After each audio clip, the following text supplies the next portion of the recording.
Got Hmm.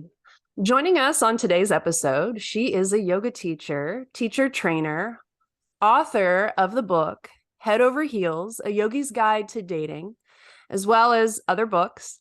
She is a coach who is committed to helping her students uncover and express their voice, passion, and potential. Please welcome back to the show, Rachel Scott. Rachel, how are you today? Good, Ashley. It's nice to see you. Yeah, Mhm. no, good. Good. Things are good. Things are busy as they often are for many of us yogi entrepreneurs who are hustling, but it's great. The hustle's good. I love that.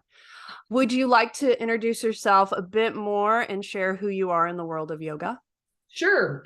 So I started practicing, it's 25 years ago now. I've been practicing yoga. Wow, Isn't that crazy? that is wild. Yeah, I got old, girl. Mhm. But I've been practicing for 25 years and I just love learning and I love the world of education. So basically within about 4 years of earning my 500, whatever, back in becoming a teacher, I started wanting to be involved in teacher trainings. So that's kind of been my path with yoga is education. So and writing, which we'll talk more about later, but yeah, so now I've helped build teacher training departments. I help people now build their own teacher training so that in addition to kind of supporting my own students, now I get to help support schools just really find their way and create really awesome education. Mm. So that, it's super fun. I get to be in the nerd world a lot and talk to, excited, committed people and help studios launch their own training. So yeah, Mhm. that's kind of that's one of the pieces of my world that's pretty big. Yeah. Well, let's get into your book because I read this book. I was talking to you earlier before we hit record. This book changed my life on a personal level. And what inspired you to write the book Head Over Heels? Yes. Okay.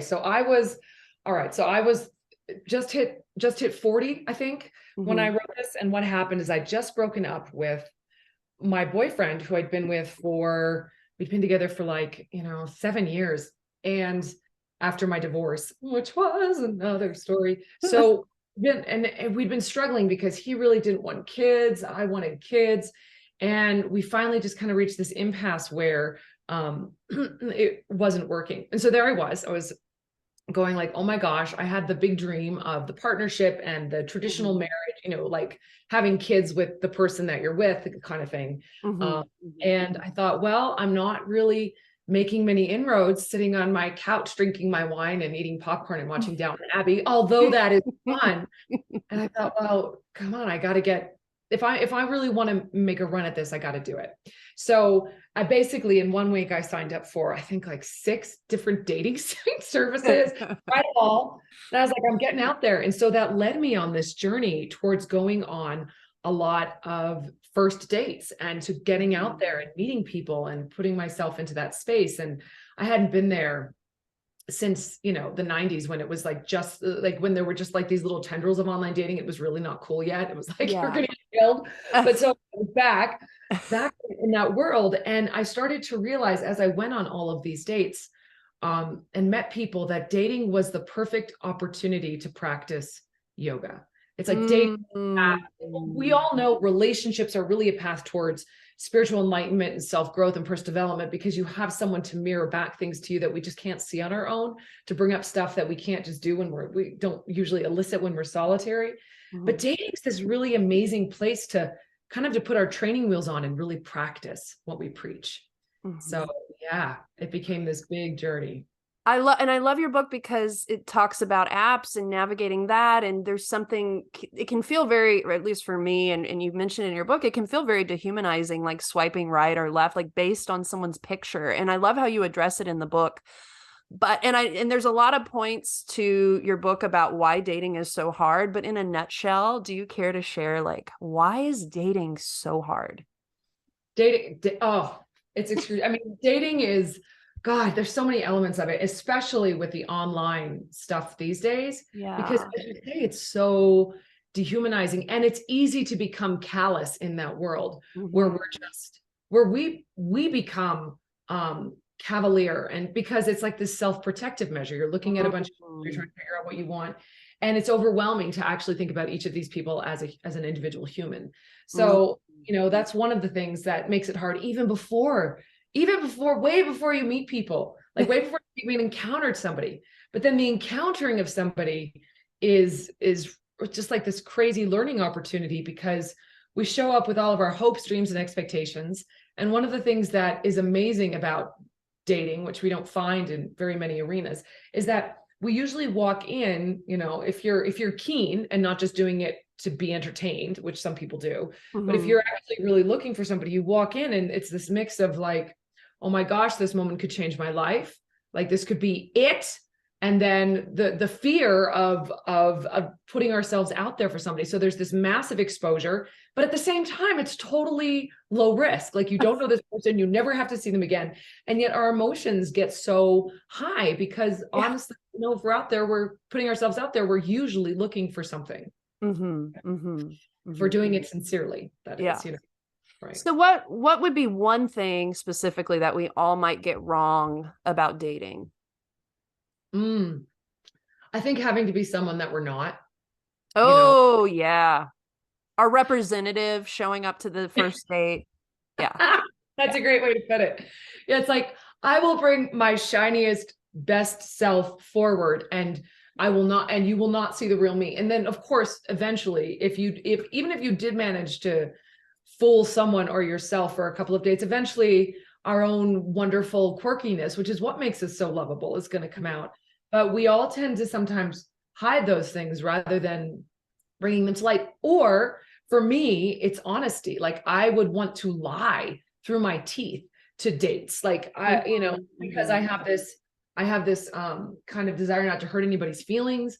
I have this desire to like look good, to please people, to be who they want. So if they would be like, oh my gosh, yeah, I love this, I'd be like, oh yeah, that's really cool. And I'm like thinking, I really hate that. Like, Yeah. so our lack of it throws us off because we're in this situation. So finding our center is the practice to come back to that again and again. And we can get better at that through, but it is practice. We sometimes think it's just going to happen. Like we're kind of told the story in life that relationships just happen or inspiration just happens, or, the magic just happens. But I think actually there's a little bit of work. That's true sometimes, but really it's us showing up as us, which can maybe expedite the magic a little bit or give it some, extra fairy juice. Yeah, yeah. Well, so what would be a simple way to incorporate yogic philosophy in dating? Well, I think the heart of the book, I mean, spoiler alert, I'll give it again. I mean, but really it's what happens is that we tend to look outside of ourselves. It's human nature. It's very sweet and endearing that this is what we do. But we look out of ourselves a lot of time for the things that we actually want for ourselves. And so when we're dating, we want to approach it rather than from a place of lack. Mhm. And I want to be clear, we're not going to eradicate that sense of lack. Like, we look at it, we're like, someday I will be whole and perfect, and then I'll be ready to get out there. It's like, no, we're going to have all of that stuff going on inside of us. We're going to have that feeling of longing and love and things, but we need to own that and know that we're going to caretake that part of ourselves, not to expect someone else to do it. Because a lot of times we'll get into dating to fill something in ourselves that we need, whether it's like, I need to feel loved, I need to be protected. I want to be more like that person. And it's hard for me to find those resources in myself. So the more work we can do to show up perfectly imperfect and whole will, one, allow us to actually give something to the other person, show up with something, more in our gas tank, if you will, or more to give. And it will also help us make better decisions. Because how many especially looking for a baby daddy, how many, relationships did I consider like, I don't know, this could work, when you're like, no, this is not a good idea. Yeah. But in lessening our dependence on someone else to be a certain way, we can support them better to be the best person they can be. And we remove the responsibility of them to make everything okay for us. we're like, I'm going to take care of that piece. That way we can be more than, rather than in this kind of cycle of just filling each other's deficiencies. Yeah. So that would be the thing. Yeah. Yeah. So sense of self, which you can find through the pathway of yoga and meditation. I mean, we're biased, of course, but We are pathways to get that sense of self. And then the dating or the person you're with is just the cherry on top of an already fulfilled life, right? That's like the goal. That would be, yeah. I mean, and it depends what you want from a relationship. Obviously, the more clear we can be about our values and what we want, the more we can create an environment where that someone with those qualities has room to show up. Like, for example, for me, being in a relationship, one of the things that I really wanted in a relationship after I kind of moved through the baby daddy phase, which is very specific. And everybody out there, there's lots of ways to have a baby that don't involve finding a baby daddy or, or baby mommy. So there's lots of options now. But once we get through that, I really wanted to find a partner who could help me, where part of my relationship could also be continue to be a spiritual work. And, where they might lovingly point out the blind spots that I have, or where I could have an environment to communicate about the things that are scary to me. Mm-hmm. So, we start to get a little bit more aware of what the things are that are really going to, satisfy us and make us excited to be in relationship with someone else. Mm-hmm. What are your thoughts? Because I always hear this saying all the time, and I kind of get it and I kind of don't. What are your thoughts about finding the one when you're not looking? But say you're on a dating app, you're kind of looking, right? So like, what are your thoughts? You are kind of looking. I think that finding the one when you're not looking really happens because when people are not looking, they have that sense of they're doing their thing, right? They're invested in their life. They're not trying to look for someone to fill a gap or to fill a void. So I think that's why that happens, is because we're like, I'm in my joy. I'm in my world. I'm doing my thing. And I'm not trying to fix it. But I think we can show up with that same not looking quality and be looking at the same time. Yeah, both can exist simultaneously. Absolutely. Can I ask you about your story and meeting Gil and all that? I just think that's so cool that y'all are together.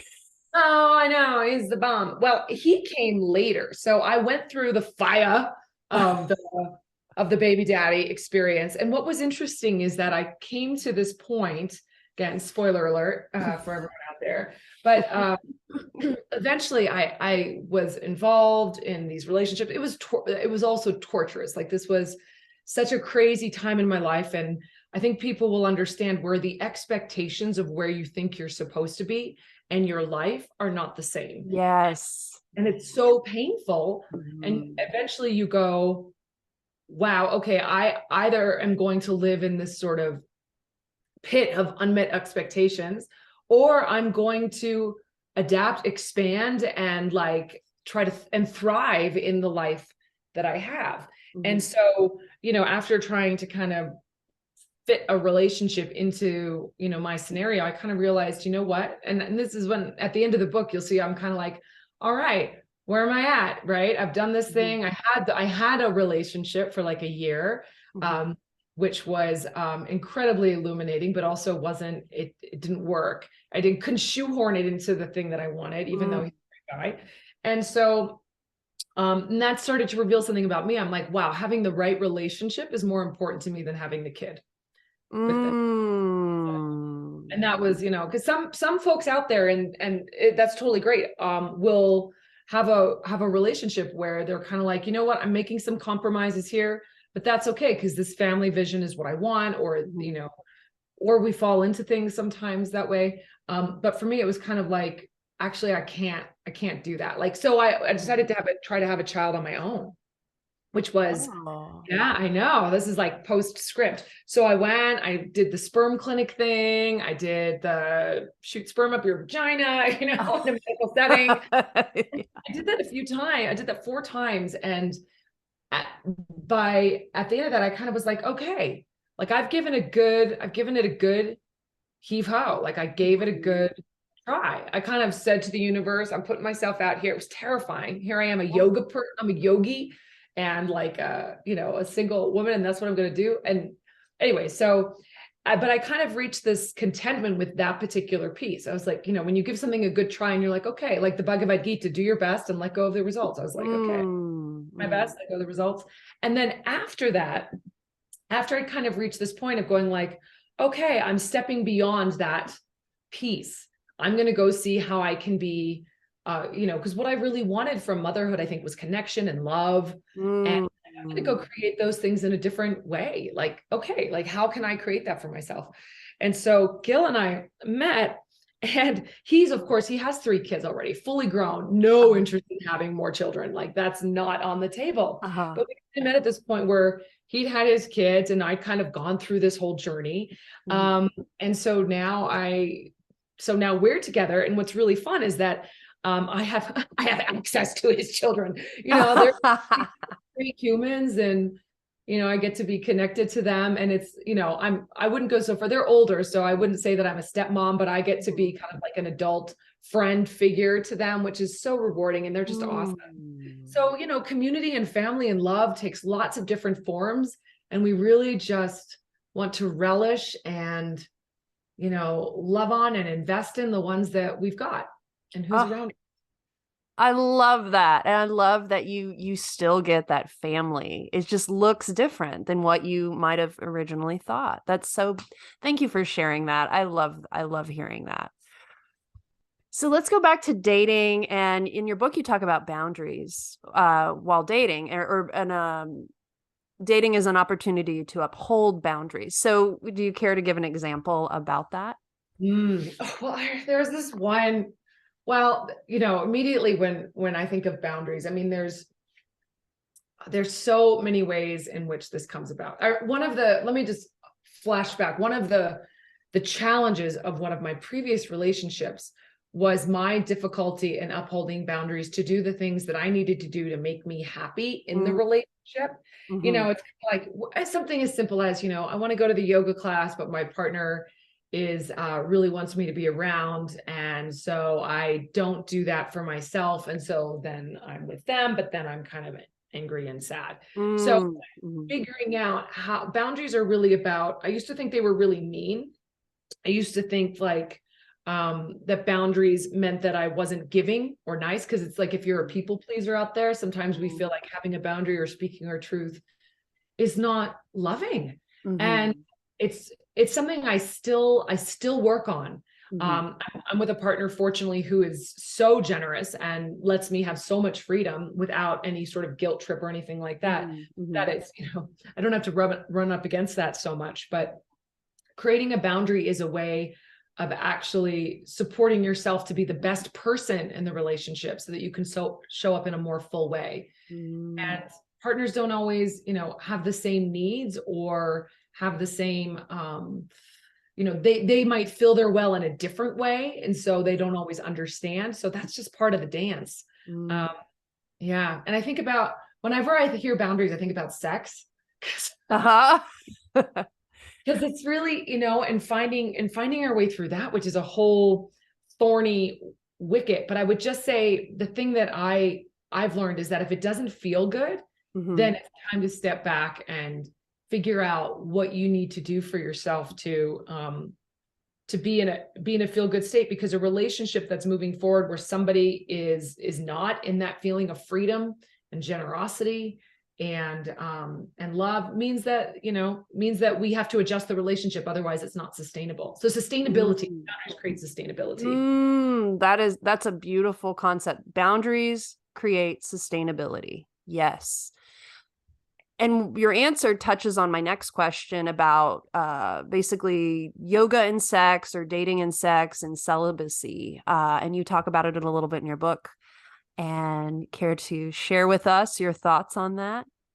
Well, in the yoga tradition, we have, you know, brahmacharya, which, you know, everyone wants to say is like moderation of your sensual energy. No, it means no sex. So yogis were just took it off the table, at least the, you know, Hatha yogis of old, back in Patanjali yogis, and they would just take sex off the table, because sex is so, there's so much energy in sex. There's so much energy in sexual, you know, in sexuality. And so some yogis just kind of took it off the table and were like, we're just not going to deal. We're just going to take that away. We're just going to take all that energy and put it in ourselves, and we're not going to worry about it because boy, that's messy. And then later in Tantra, it became more about how do we use that energy for the purpose of, spiritual growth or spiritual connection. And I think that's like perhaps for us like out in the world, little sexual creatures that we are and householders that we are, that's a positive way to think about it. So treating our own sexual energy with respect, and also, I'd say, like, for me, I'm not someone who has sex casually. Like, that's just not my style. And some people are more free with that. So whether it's the way I was raised or just some sort of innate kind of thing, I tend to be like somebody who waits. And what I learned from my experience dating is because I kind of, I don't know, I didn't really have a really clear relationship with my own sexuality and when I say yes and when I'd say no. When I was younger, I said yes a lot of times, again, to not disappoint people, because it was something that I really wanted or would feel good, or really felt good in that moment. So what I learned through dating was you can't say yes really until you can say no. So like, you can't, like, until you have the choice, the option to say, and so I kind of say, for me, it was very useful and I would say therapeutic, or it was such a good antidote to be able to really call the shots with how I did that and to wait until it felt really right. And that wound up being such a gift, because unless we have the option to not, like, really fully, unless it can be a real unless we really can say no with no problem, we really can't say yes with a full heart and let our whole selves be there sometimes. So I'd say for anyone out there, it's really useful for us, especially in dating. It's a little different when you're in a relationship and you've been in there for a while. Well, with dating, it's to really let ourselves listen to our whole self, like our body is going to tell us something, our mind is going to tell us something, and we can like attune to that and have discrimination about what it's telling us and listen to its stories and kind of go like, there's real stories or there's crazy stories, and listen to our heart and our feelings. And then when all of that kind of makes sense and we feel kind of like full-hearted about it, then to say, yes. Well, I'm feeling like there's trust. The undercurrent is like trust with the person that you might be having sex with, and trust within yourself, and trusting that you can say no to them and they're not going to flip out, and like it's not going to be a problem. So yeah. One time I was with this guy, one of the guys that I dated, and we had like, it was kind of moving on. We were like, had a slumber party at his house. Like, I came over to spend the night, and then I was like, I don't want to have sex with this guy. And I mean, it wasn't like, it was kind of like, it doesn't feel right yet. Anyways, fast forward, I found out later that he had kind of like this other girl he was dating on the side, or had unresolved issues with. And I was like, oh no. I'm like, yeah, just so listen to yourselves. And this isn't to dissuade. Some folks out there are like super free in their sexuality, and it feels like an easier part of themselves to share with someone else. I'm just a little bit more, I'm a little bit more tied up that way. So, but listening to yourself will never be wrong, or doing it with and being clear and, all of you on board, basically. Yes. Yeah. Great advice. You talk about, I've never heard this before, but you talk about the difference between love and romance, and how they can be the same, but they can also be different. And I just love what you have to say about it. Well, romance is kind of like the opposite of intimacy. So like, romance is, I love romance. Don't we all? Like, we all watch the Ryan Gosling movies, or whoever, Scarlett Johansson, whoever is like, the Hollywood romance, which, as we all know, ends as soon as they, get together, or the Disney, which, I was raised on and loved, which is like, and all of that is based on kind of this idealized partner who is going to, again, fix that missing piece, which we talked about earlier. They're going to fix something. They're going to fix a problem.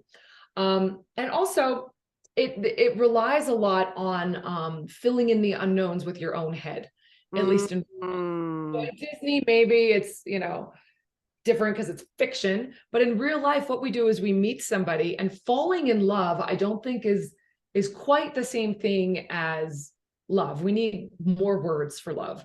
Because falling in love is oftentimes based on something. Yes, there's something there for sure, but it's also a massive projection. We're kind of like, we have all of these ideas about this person, and they kind of get this glow. And this is super fun, guys. Go for the ride. Like, go for the ride. Go for the love ride.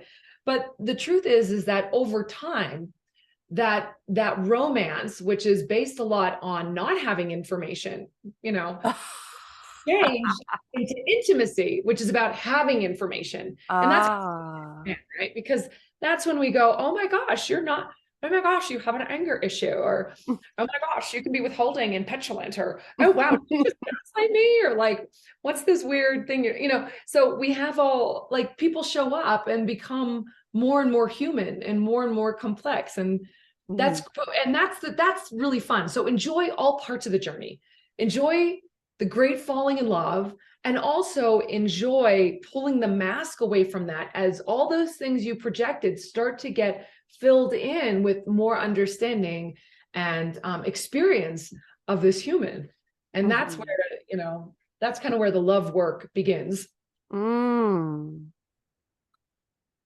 I love the way you explain that. Less information versus more information about a person. That is a great way to put it. Rachel, thank you so much for being on the show today. I'm just delighted to talk with you about yoga and dating. Where can we find you in the world and online? Yeah, so you can find me at rachelyoga.com.